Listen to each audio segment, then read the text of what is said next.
বিচারের আগেই অনেক সময় পাবলিক ডোমেনে বিচার হয়ে যায়। এগুলো হলে প্রকৃত অর্থে ন্যায় বিচার ক্ষতিগ্রস্ত হয়। এখানে দেখেন না, অতিমাত্রায় মিডিয়া ট্রায়াল হওয়ার কারণে 16 জন মানুষকে ফাঁসি দিয়েছে, হাইকোর্ট ডিভিশনে এসে 10 জনই খালাস পেয়ে গেছে। আর যে বাকি 6 জন নিয়েছে তার মধ্যে মাত্র 2 জনের মৃত্যুদণ্ড বহাল রেখেছে। এবং তাও বলেছেন হাইকোর্ট বিভাগ যে ওই সংশ্লিষ্ট বিচারিক আদালতের বিচারিক ক্ষমতাকে কেড়ে নিয়েছেন। এর মানে কি, অতিমাত্রায় মিডিয়া ট্রায়াল হলে অনেক সময় নিম্ন আদালত সঠিকভাবে বিচার করতে পারেন না। আরেকটি আমি অবজারভেশন দিয়েছেন ডাইং ডিক্লারেশন সম্পর্কে, আমি আর্গুমেন্ট রেখেছিলাম। ডাইং ডিক্লারেশনে বলা আছে বোরখা পরা 4 জন মেয়ে, যদি তাই হয়ে থাকে তাহলে আজকে যে সাজা হয়েছে তার মধ্যে 3 জনই পুরুষ, বাকি একজন কোথায় গেল? যে বোরকার কথা বলা হচ্ছে, এই বোরকা যাদের কাছ থেকে কিনে আনা হচ্ছে তারা এই বোরকাকে করবরেট করে নাই। সেই কারণে আজকে মনিকে, কামরুন নাহার মনিকে খালাস দিয়েছেন। কামরুন নাহার মনি হলে বোরকা কেনার দায়িত্বে ছিলেন বলে এলিগেশন। কামরুন নাহার মনি যদি খালাস পেয়ে থাকে তাহলে বোরকা আসলো কোথা থেকে? 16 জনের ফাঁসি একটা মামলায়, এটা আমাদের এর আগে এরকম কোনো জাজমেন্ট আমার জানা নাই। এখানে যেটা হয়েছে সেটা হলো যে 16 জনের মধ্যে আজকে হাইকোর্ট বিভাগ, মাননীয় হাইকোর্ট বিভাগ 2 জনের আপনার ডেথ বহাল রেখেছেন। একজন হলো ওই মাদ্রাসার প্রিন্সিপাল যিনি, আর আরেকজন হলো শাহাদাত হোসেন শামীম। আর 4 জনের তাদের কনভিকশন বহাল রাখছেন, বাট তাদের সেন্টেন্সটাকে ডেথ থেকে কমিউট করে লাইফে করেছেন। আর এই হলো 6 জন, 4 জন কমিউট করে লাইফে এনেছেন, আর 2 জনের ডেথ বহাল, এই 6 জন, আর বাকি 10 জনকে একুইটাল করেছেন। তো আমরা এই রায় দেশবাসীও জানবেন এবং আমরা যারা, আর 1 জনের ডেথ বহাল আছে, মানে আপনার শাহাদাত হোসেন শামীম। আপিল তো আমি করব না, যদি পার্টি করে আমি তাদের ইনস্ট্রাকশন পাইলে আমি আপিল লিখব। জি, ফেনীর নুসরাত হত্যা একটা চাঞ্চল্য আদেশ দেওয়া হয়েছিল। 12 জনের স্বীকারোক্তিমূলক জবানবন্দি ছিল, আর 4 জনের কোনো স্বীকারোক্তিমূলক জবানবন্দি ছিল না। আজকে এই মামলার ডেথ রেফারেন্স শুনানি শেষ হয়েছে। তন্মধ্যে 10 জনকে মাননীয় হাইকোর্ট বিভাগ বেকসুর খালাস দিয়েছেন, 4 জনকে যাবজ্জীবন সাজা দিয়েছেন, আর 2 জনকে মৃত্যুদণ্ড বহাল রেখেছেন।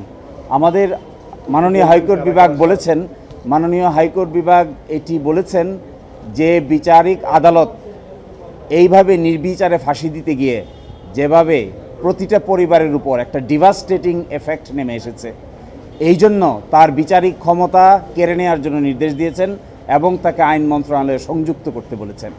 এই যে নির্বিচারে ফাঁসি দেওয়ার বিরুদ্ধে আমরা শুরু থেকেই কথা বলে আসছি। যদি না কারো বিরুদ্ধে সুনির্দিষ্ট কোনো তথ্য প্রমাণ না থাকে, এইভাবে নির্বিচারে ফাঁসি দিলে তার কি এফেক্ট হয়, এটি আমাদের হাইকোর্ট ডিভিশন আজকে বলেছেন। আমার আসামি ছিল 3 জন, একজন ছিল মনি, আরেকজন ছিল জুবায়ের, আরেকজন ছিল মোহাম্মদ শামীম। মোহাম্মদ শামীম খালাস পেয়েছে, মনি খালাস পেয়েছে, আর জুবায়েরকে যাবজ্জীবন সাজা দিয়েছেন। আমরা জুবায়েরের জন্য উচ্চ আদালতে আপিল করব। আমরা একটি বড় আর্গুমেন্ট করেছিলাম, যে আর্গুমেন্টের জবাব রাষ্ট্রপক্ষ দিতে পারে নাই। ওই প্রেমিসেসে একটা সিসিটিভি ক্যামেরা ছিল, এই সিসিটিভি ক্যামেরার ছবি আজও সেখানে আছে। 6 বছর আগেও সেখানে সিসিটিভি ক্যামেরা ছিল, কিন্তু প্রসিকিউশন পক্ষ কিংবা ইনভেস্টিগেটিং অফিসার ওই সিসিটিভি ক্যামেরাটাও সিজ করে নাই, সিসিটিভি ক্যামেরাটাকে আদালতের সামনে উপস্থাপনও করে নাই। একটা প্রেমিসেসে যদি সিসিটিভি ক্যামেরা থাকে, এর ফুটেজটা যদি আদালতের সামনে আসতো, সুনির্দিষ্টভাবে বোঝা যেত কে কাকে কোথায় কি করেছে, কিভাবে কে কাকে মেরেছে কিংবা মারে নাই। কিন্তু একটা রহস্য থেকে গেল যে 3 তালার উপরে, যে সাইক্লো সেন্টারের উপরে এই নুসরাত কি করে তার এখানে আগুন লাগালো আর কেউই শুনলো না। একমাত্র শুধুমাত্র আশেপাশের লোক কেউই জানলো না, কেউ শব্দ পেল না, একা একা আগুন লেগে গেল। এই পার্টটুকুর রহস্য এখানে থেকেই গেল। ফলে আমরা এর বিরুদ্ধে আপিল করব। আমরা এক্সপেক্ট করি মাননীয় আপিল বিভাগে গিয়ে এই রহস্যের উন্মোচন হবে। এবং আরেকটি জিনিস আমি আদালতে দরখাস্ত করেছিলাম, যে নুসরাত একটি ডাইং ডিক্লারেশন দিয়েছে, এই ডাইং ডিক্লারেশনে একটা অডিও এবং ভিডিও আছে।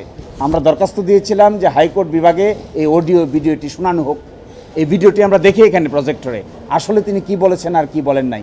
কারণ মৃত্যুকালীন জবানবন্দিতে তিনি বলেছেন 4 জন বোরকা পরা মেয়ের কথা বলেছেন, মহিলার কথা বলেছেন, কিন্তু আজকে দেখবেন সাজা হয়েছে জুবায়ের, সেও পুরুষ, সাজা হয়েছে জাবিদ, সেও পুরুষ, সাজা হয়েছে শামীম, শাহাদা হোসেন শামীম, সেও পুরুষ। কিন্তু মৃত্যুকালীন জবানবন্দিতে বলেছিলেন যে 4 জন মেয়ে, কিন্তু 4 জন মেয়ের ভিতরে 1 জন মহিলার মাত্র সাজা হয়েছে পপি, বাকি 3 জন তো পুরুষ। সুতরাং যে ডাইং ডিক্লারেশন তিনি দিয়েছিলেন সেই ডাইং ডিক্লারেশনের মধ্যে ছিল 4 জন মহিলার কথা, তাহলে আর একজন মহিলা পাওয়া গেল, বাকি 3 জন পুরুষ হয়ে গেল কি করে? এই রহস্য আমরা আশা করি আপিল বিভাগে উন্মোচিত হবে। সিসিটিভি ক্যামেরার ফুটেজ যদি আদালতে আনা হতো, আমাদের ধারণা এই মামলার বেসিক গ্রাউন্ড এবং argument could have been different. আমরা আশা করি আমার যে আসামি আরেকজন আছেন জুবায়ের, সাইফুর রহমান জুবায়ের, তার জন্য আমরা আপিল আদালতে গিয়ে বাকি ন্যায় বিচার পাবো। না, মিডিয়া ট্রায়ালের ব্যাপারে কোনো অবজারভেশন দেয় নাই, কিন্তু আমি আগে থেকেই বলেছি, এখনও বলছি, যদি অতিমাত্রায় কোনো ক্রিমিনাল কেসের মিডিয়া ট্রায়াল হয় তাহলে অনেক সময় নিম্ন আদালতের বিচারকদের জন্য সঠিক সিদ্ধান্ত নেওয়াটা কঠিন হয়ে দাঁড়ায়। That is what is media trial. বিচারের আগেই অনেক সময় টেলিভিশনে বিচার হয়ে যায়, বিচারের আগেই অনেক সময় পাবলিক ডোমেনে বিচার হয়ে যায়। এগুলো হলে প্রকৃত অর্থে ন্যায় বিচার ক্ষতিগ্রস্ত হয়। এখানে দেখেন না, অতিমাত্রায় মিডিয়া ট্রায়াল হওয়ার কারণে 16 জন মানুষকে ফাঁসি দিয়েছে, হাইকোর্ট ডিভিশনে এসে 10 জনই খালাস পেয়ে গেছে। আর যে বাকি 6 জন নিয়েছে তার মধ্যে মাত্র 2 জনের মৃত্যুদণ্ড বহাল রেখেছে, এবং তাও বলেছেন হাইকোর্ট বিভাগ যে ওই সংশ্লিষ্ট বিচারিক আদালতের বিচারিক ক্ষমতাকে কেড়ে নিয়েছেন। এর মানে কি, অতিমাত্রায় মিডিয়া ট্রায়াল হলে অনেক সময় নিম্ন আদালত সঠিকভাবে বিচার করতে পারেন না।